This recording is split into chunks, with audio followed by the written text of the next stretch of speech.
में G20 summit का रविवार को दूसरा और आखिरी दिन है। शनिवार को समिट के पहले ही दिन भारत ने 100 से अधिक मुद्दों पर आम सहमति हासिल करके राजनयिक इतिहास रच दिया है।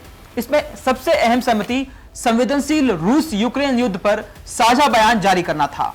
G20 समिट की इस राजनयिक सफलता ने अचानक भारत को ग्लोबल साउथ की आवाज बना दिया है।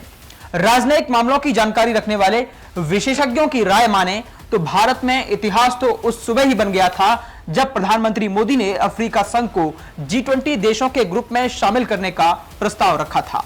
इस प्रस्ताव को सभी देशों की सहमति प्राप्त हुई थी।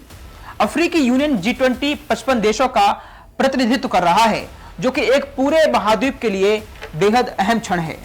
प्रधानमंत्री मोदी ने एक पोस्ट में कहा, नई दिल्ली घोषणा पत्र अपनाने के साथ ही इतिहास रच दिया गया है।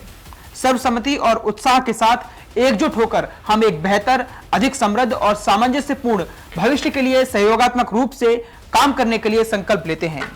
G20 के सभी सदस्यों को उनके समर्थन और सहयोग के लिए मैं आभार व्यक्त करता हूं।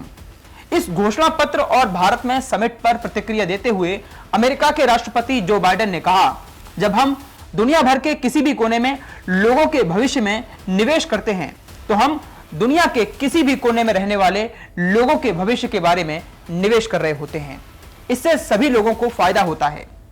G20 देशों का घोषणा पत्र जारी करते हुए पीएम मोदी ने कहा, यह युग युद्ध का युग नहीं है। परमाणु हथियारों के इस्तेमाल की धमकी के साथ दुनिया अब नहीं चलने वाली है। हमें अभी अभी अच्छी खबर मिली है कि हमारी टीम की कड़ी मेहनत और आपके सहयोग के कारण नई Delhi G20 leaders summit declaration पर आम सहमति बन गई है। यह सहमति कल बनाई गई थी। मैं घोषणा करता हूं कि इस घोषणा पत्र को स्वीकार कर लिया गया है। दुनिया में जलवायु परिवर्तन काफी तेजी से हो रहा है, इसीलिए G20 के कुछ देशों ने अपने यहां के पेट्रोल में जैव ईंधन के इस्तेमाल को लेकर गठबंधन बनाने में आम सहमति बनाई है। इस गठबंधन की घोषणा पीएम मोदी ने G20 शिखर सम्मेलन के इतर की। इस मौके पर अमेरिकी राष्ट्रपति जो बाइडेन, ब्राजील के राष्ट्रपति लुइस इनासियो लूला दा सिल्वा और बांग्लादेश की प्रधानमंत्री शेख हसीना और इटली की प्रधानमंत्री जियोर्जिया मेलोनी सहित कई वैश्विक नेता मौजूद थे और उन्होंने जीवाश्म ईंधन पर अपनाने पर सहमति जताई है।